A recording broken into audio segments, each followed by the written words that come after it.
नमस्कार। आप देख रहे हैं सीख लो गणित चैनल।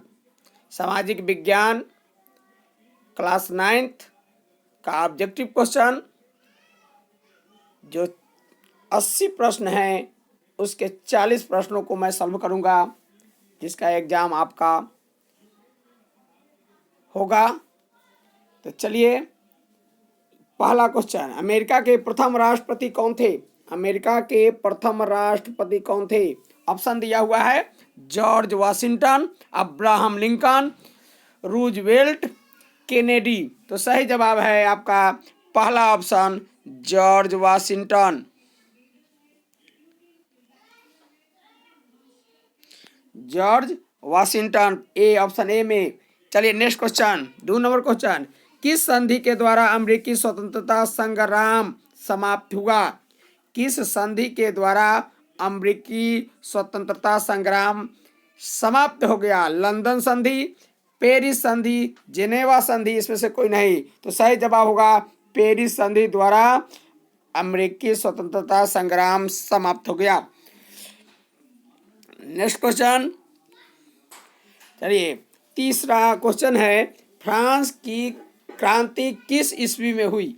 फ्रांस की क्रांति किस ईस्वी में हुई? 1776, 1789, 1786, 1782। तो सही जवाब है 1789, ऑप्शन बी। अगला क्वेश्चन 4 नंबर, रूसो द्वारा कौन सी पुस्तक लिखी गई? जो दार्शनिक थे रूसो, उन्होंने अपनी जो पुस्तक लिखी थी, कौन सी पुस्तक लिखी थी? ऑप्शन ए विधि की आत्मा, ऑप्शन बी बृहद ज्ञानकोश, ऑप्शन सी सामाजिक संविदा, या इसमें से कोई नहीं। तो सही जवाब है ऑप्शन सी सामाजिक संविदा। नेक्स्ट क्वेश्चन, 5वां क्वेश्चन है, प्रतिनिधित्व नहीं तो कर नहीं का नारा किसने दिया? प्रतिनिधित्व नहीं तो कर नहीं का नारा किसने दिया? George Washington, Samuel Adams, Adam Smith, इसमें से कोई नहीं। तो सही जवाब है इसमें से कोई नहीं। चलिए अगला क्वेश्चन, 6ठा क्वेश्चन है, शतवर्षीय युद्ध 1756 से 1763 किन 2 देशों के बीच लड़ा गया? ऑप्शन ए इंग्लैंड और अमेरिका, ऑप्शन बी इंग्लैंड और जर्मनी, ऑप्शन सी इंग्लैंड और फ्रांस, और ऑप्शन डी फ्रांस और अमेरिका। तो ऑप्शन सी सही है। शतवर्षीय युद्ध जो हुआ था वह इंग्लैंड और फ्रांस के बीच में लड़ा गया था, option C. Next question, 7 number question, शक्ति का पृथक्करण सिद्धांत किसने दिया? शक्ति का पृथक्करण सिद्धांत किसने दिया? Option A Voltaire, option B Rousseau, option C सुकरात, और ऑप्शन डी मॉन्टेस्क्यू। तो सही जवाब है option D Montesquieu, option D. Next question 12 number, क्योंकि सभी प्रश्नों को 80 प्रश्न है, सिर्फ 40 प्रश्नों का उत्तर देना है, इसलिए 12 नंबर। चलिए, टैले कर क्या था? टैले कर क्या था? भूमि कर, धार्मिक कर, साधारण कर, इसमें से कोई नहीं। तो टैले कर जो था वह भूमि कर था। अगला क्वेश्चन, निम्नलिखित में कौन उत्पादन का साधन नहीं है? कौन उत्पादन का साधन नहीं है? श्रम, उद्यमी, पूंजी, उपभोग। तो श्रम से उत्पादन होता है, उद्योग लगाने से भी, उद्यमी से भी उत्पादन होता है, पूंजी से भी उत्पादन होता है, उपभोग करने से उत्पादन नहीं होता है। तो ऑप्शन डी सही जवाब। अगला क्वेश्चन, निम्न में कौन उत्पादन का साधन नहीं है? ऑप्शन डी सही कर लिए थे। चलिए 14 नंबर क्वेश्चन, भौतिक पूंजी का गुण है निष्क्रिय, मूर्त, ह्रास हो सकता है, इसमें से सही। तो जो भौतिक पूंजी जो होती है वह निष्क्रिय भी होती है, मूर्त भी होता है, उसकी नुकसान भी हो सकता है। तो यह सही जवाब जो होगा इसमें से सभी, ऑप्शन डी। चलिए 16 नंबर, 15 नहीं है, 16, 40, 70 में 80 में से 40 ही प्रश्नों का उत्तर देना है। चलिए, निम्न में कौन भारत की आर्थिक समस्या नहीं है? आर्थिक विषमता, औद्योगिक विकास, गरीबी, इसमें से सभी। तो सही जवाब है हमारे देश में जो दिया गया है, आर्थिक विषमता भी एक समस्या है, औद्योगिक विकास भी एक समस्या है, गरीबी एक समस्या है। तो इसमें सभी तो सबसे कम समस्या जो है वो औद्योगिक विकास का है। तो सही ऑप्शन डी के साथ जाएगा, बी के साथ जाएगा। चलिए 17 नंबर क्वेश्चन, झारखंड राज्य का गठन कब हुआ? झारखंड राज्य का गठन कब हुआ? 15 दिसंबर 2000, 15 नवंबर 2000, 15 मार्च 2000 कि डी 15 सितंबर 2000। तो हमारे बिहार से झारखंड को अलग किया गया था, वह डेट था 15 नवंबर 2000। तो ऑप्शन बी इसका सही जवाब होगा। चलिए 18 नंबर, राष्ट्रीय ग्रामीण रोजगार गारंटी अधिनियम नरेगा जो अब मनरेगा बन चुका है, कब लागू किया गया था? 2005, 2002, 2006, 2008। तो सही जवाब है 2005 में नरेगा लागू किया गया था, राष्ट्रीय ग्रामीण रोजगार, जिसमें 100 दिनों को रोजगार देने की लोगों को गारंटी दी गई थी। अगला क्वेश्चन, 2011 की जनगणना के अनुसार बिहार की साक्षरता दर है 82.63, option B 52.63, option C 73.39, option D 63.82। तो सही जवाब है 63.82। चलिए ऑप्शन डी। अगला क्वेश्चन, किसी राज्य में राज्यपाल की नियुक्ति कौन करता है? अब प्रधानमंत्री, राष्ट्रपति, चुनाव आयोग, मुख्यमंत्री। तो प्रधानमंत्री के सलाह पर राज्यपाल की जो नियुक्ति होती है वह प्रधानमंत्री के सलाह पर राष्ट्रपति के द्वारा की जाती है। तो ऑप्शन बी सही होगा। 22 नंबर क्वेश्चन, भारत में किस प्रकार की दलीय प्रणाली अपनाई गई है? एक दलीय, द्विदलीय, बहुदलीय, इसमें से कोई नहीं। तो आप देखते हो हमारे देश में बहुत सारे राजनीतिक दल हैं, बहुत सारे मतलब बहुदलीय। तो सही जवाब हो जाएगा आपका ऑप्शन सी। चलिए 23 नंबर क्वेश्चन, समवर्ती विषय से संबंधित कार्यकारी शक्ति किसके पास होती है?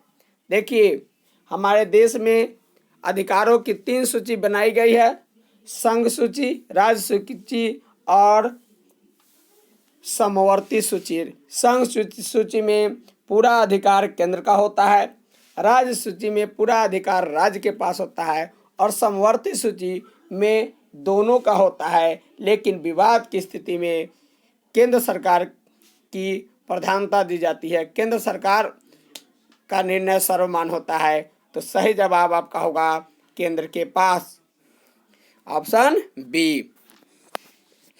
अगला क्वेश्चन 24 नंबर, तिब्बती नदी सपांगो किस राज्य से होकर भारत में प्रवेश करती है?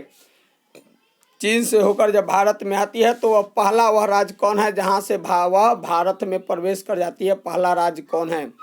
तो अरुणाचल प्रदेश, असम, मणिपुर, नागालैंड। तो अरुणाचल प्रदेश में जो है वह जिसका नाम हमारे देश में कहा जाता है ब्रह्मपुत्र, वही नदी अरुणाचल से होकर असम से होते हुए जाती है।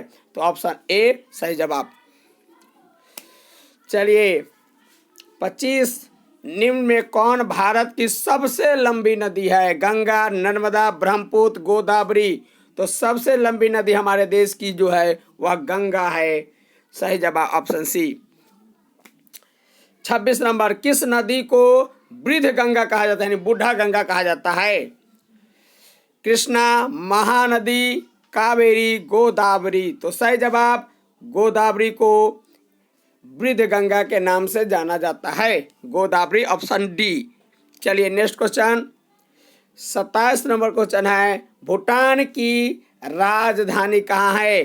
काठमांडू, ढाका, थिम्फू या यांगग्रित। काठमांडू नेपाल की, ढाका तो बांग्लादेश की। तो थिम्फू सही जवाब, ऑप्शन सी थिम्फू। चलिए option C. Next question 28 number question, Bharat में किस राज्य की तटरेखा सबसे लंबी है? तमिलनाडु। तटरेखा मतलब समुद्र की, तो समुद्र की सीमा में सबसे ज़्यादा बड़ा सीमा समुद्र से सटे हुए सबसे बड़ा सीमा किस राज्य की है? तमिलनाडु, कर्नाटक, आंध्र प्रदेश, गुजरात।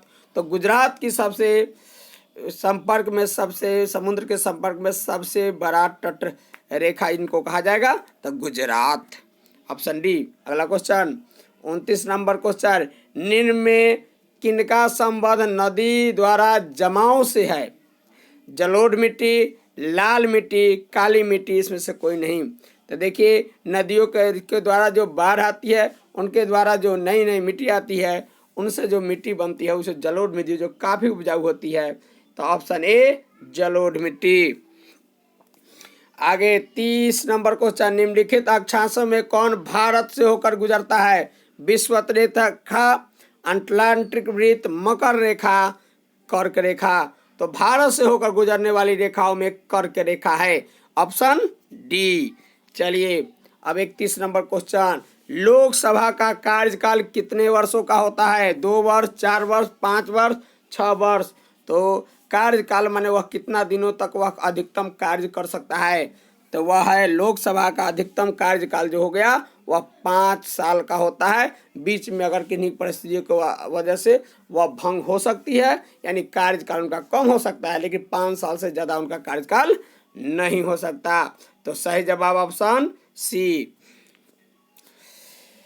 32 नंबर क्वेश्चन, प्रथम विश्व युद्ध कब आरंभ हुआ? प्रथम विश्व युद्ध कब आरंभ हुआ? 1912, 1914, 1916, 1919। तो सही जवाब 1914। और द्वितीय विश्व युद्ध अगर पूछता तो 1939। चलिए अगला क्वेश्चन, विश्व में सर्वाधिक वर्षा कहाँ होती है? विश्व में सर्वाधिक वर्षा कहाँ होती है? चेरापूंजी, गुवाहाटी, सिलचर की मासिन राम। तो सही जवाब है मासिन राम। सबसे ज़्यादा चेरापूंजी में होती है, लेकिन अब हो रही है मासिन राम में सबसे ज़्यादा, विश्व में सबसे ज़्यादा वर्षा होती है। चलिए अगला क्वेश्चन 34 नंबर, भारत एवं चीन के बीच की सीमा रेखा का क्या नाम है? मैक-मोहन रेखा, ग्रीनविच रेखा। तो सही जवाब होगा, जल्दी से बताते चलते हैं। तो भारत और चीन के बीच जो रेखाएं हैं वह मैक-मोहन रेखा के नाम से जाना जाता है। चलिए आगे हैं, किस देश के बीच सिंधु जल समझौता है? सिंधु नदी है, उनके जल का समझौता किस देश के साथ भारत का हुआ है? तो भारत तो आएगा ही, तो ऑप्शन दिया हुआ भारत और नेपाल, भारत और अफगानिस्तान, भारत और पाकिस्तान, भारत और बांग्लादेश। तो भारत और पाकिस्तान के बीच सिंधु जल नदी समझौता हुआ है, तो ऑप्शन सी जिस पर। चलिए, बिहार की जीविका का मुख्य साधन क्या है? बिहार के लोगों को जीने का मुख्य साधन क्या है? उद्योग है, व्यापार है, कृषि है कि बैंकिंग है?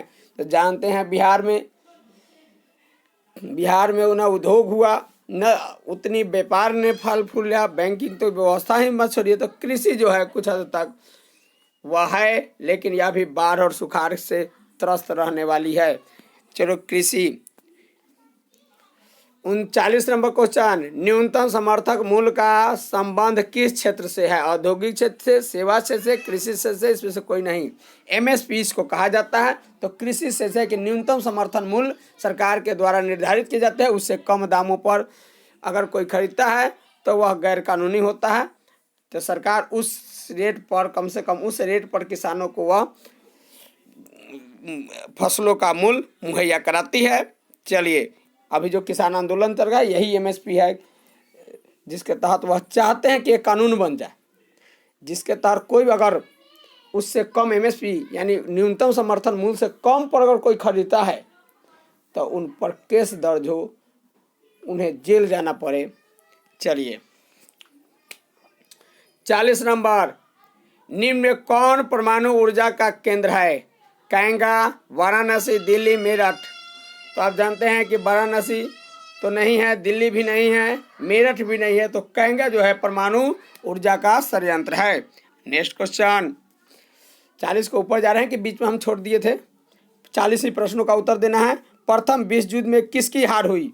अमेरिका की नहीं, जर्मनी की हाँ, रूस की नहीं, इंग्लैंड की नहीं। तो सबसे हार किसकी हुई? जर्मनी की। तो ऑप्शन जाएगा बी के साथ। अगला क्वेश्चन, संयुक्त राष्ट्र संघ की स्थापना कब हुई? 25 दिसंबर 1942, 24 अक्टूबर 1945, 20 नवंबर 1944, 24 अक्टूबर 1948। तो संयुक्त राष्ट्र संघ की जो स्थापना हुआ वह ऑप्शन सी के साथ जाएगा। नेक्स्ट क्वेश्चन, संयुक्त राष्ट्र संघ का मुख्यालय कहाँ, इनका ऑफिस कहाँ है? Washington DC, Geneva, New York, Paris. तो न्यूयॉर्क जो है वह संयुक्त राष्ट्र संघ का मुख्यालय है, ऑफिस है। चलिए, अंतर्राष्ट्रीय व्यापार 48 अंतर्राष्ट्रीय व्यापार का मुख्यालय कहाँ है? रोम, जिनेवा, हेग, न्यूयॉर्क। सही जवाब हेग, ऑप्शन सी। चलिए नेक्स्ट क्वेश्चन, लक्ष्मी सागर झील कहाँ है? बिहार में ही है। कहाँ है वह? बेतिया, दरभंगा, राजगीर, बेगूसराय। तो सही जवाब है दरभंगा में है लक्ष्मी सागर झील। तो यह प्रश्न थे जिसमें 40 से भी कुछ ज़्यादा आपको 40 प्रश्नों का उत्तर देना था। तो चलते हैं अगले वीडियो के साथ, मिलते हैं आपके साथ। तब तक के लिए नमस्कार, बाय।